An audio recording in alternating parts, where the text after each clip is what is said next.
Votre livre, L'Impasse des rêves, Didier. Alors ce livre-là, c'est un roman autobiographique, c'est aussi une incroyable histoire d'amour, c'est un suspense et c'est une plongée dans le monde des lettres.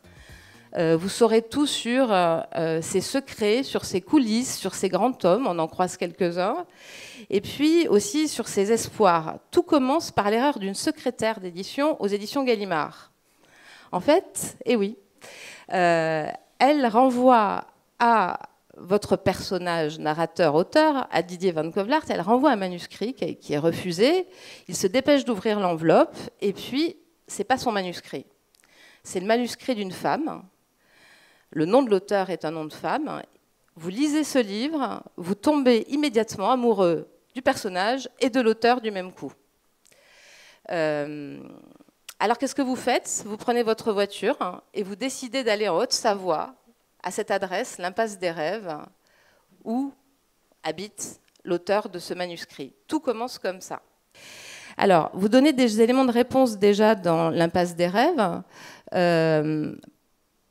Pourtant, j'ai envie de vous demander pourquoi avoir attendu si longtemps, plus de 30 ans, pour raconter cette histoire. Je pense que la réponse, elle est dans la première phrase du roman. Il dit « Quand le passé nous rattrape, c'est parfois pour redonner un sens au présent ». Les romans n'arrivent pas par hasard. Les personnages, surtout ceux qui sont nés d'abord dans la réalité, vous suivent parfois, vous accompagnent dans l'arrière-boutique, parfois demandent à sortir au grand jour, à être partagés. Et puis, il y a toujours cette question qui se pose à l'auteur quand il aborde des faits et des personnages existants ou ayant existé. Comment ça va être reçu? Comment ça va modifier leur réalité à travers justement cette intrusion dans un contexte de fiction. Donc tout ce débat-là s'est posé longtemps. Il fallait se sentir autorisé à un moment donné à en parler. Et puis surtout la nécessité intérieure qui fait que c'est maintenant que ce roman devait venir. Alors c'est vrai que je ne me cite pas dans le roman. En revanche, ce sont mes titres de livres. Et puis des tas de personnages qui ont accompagné des événements les plus importants de ma vie, celui qui était le plus longtemps attendu, qui était la publication du premier roman.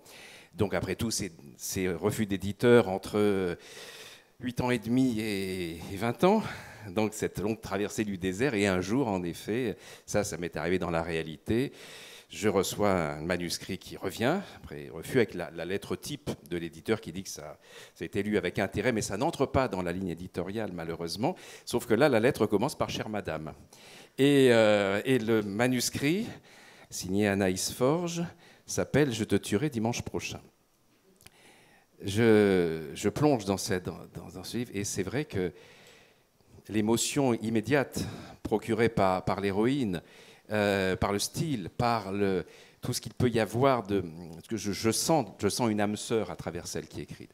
Et en fait, ce roman raconte la fusion, le choc de ces deux passions, la passion solitaire de l'écriture, la volonté d'en faire sa vie, de la publication de ce qu'il y a de meilleur en nous à travers les livres. Et puis cette recherche d'une âme sœur, ce rêve amoureux. Et alors évidemment, comme j'ai reçu son livre, je me dis en toute logique, l'inversion d'enveloppe, elle a reçu le mien. Sur le sien, il n'y a pas de numéro de téléphone. Il y en a un sur le mien. Un jour, on est à une époque où il y a les répondeurs, et puis un jour, ça sonne et il n'y a pas de message. Et alors, je me dis, peut-être elle a essayé de m'appeler, tout ça. Mais je ne peux pas de la même manière, si elle n'a pas laissé de message, si elle a éprouvé le même type d'émotion que j'ai ressenti moi, je ne peux pas renvoyer le roman par la poste, simplement. Et donc, je prends ma voiture, je vais la rencontrer, et là, je tombe dans ce que je croyais un contexte de fiction qui est tout à fait sa réalité. Et en fait, ce roman, c'est le choc entre la réalité trompeuse et la fiction révélatrice. Toutes les clés qu'elle donne dans ce livre sont-elles destinées à ouvrir des portes, mais lesquelles? Et puis, qu'est-ce que mon narrateur va modifier, bouleverser dans cette vie-là?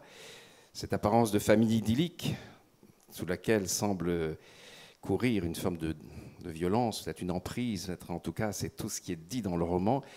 Est-ce que le meurtre en préparation dans ce roman est une chose qui est juste un exorcisme, ou est-ce que c'est quelque chose qui risque d'arriver? Est-ce que c'est quelque chose dont il lui-même va causer l'émergence, l'urgence? Voilà, j'en dirai pas plus sur le roman, mais c'est vrai que ce livre permet, à un âge où on est autorisé à faire certains bilans, sauf que tout ce qui m'intéresse, c'est demain, c'est pas, comme je dis, c'est le passé, quand il revient donner un sens au présent et préparer un avenir.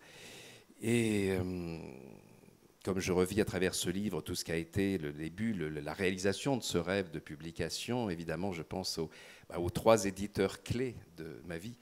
Le premier qui était Jean-Marc Roberts, qui a publié le premier roman, parce que Richard Ducousset était en vacances au moment où le livre a été envoyé chez Albin Michel, et à 3 jours près, c'est Jean-Marc Roberts qui avait répondu en premier.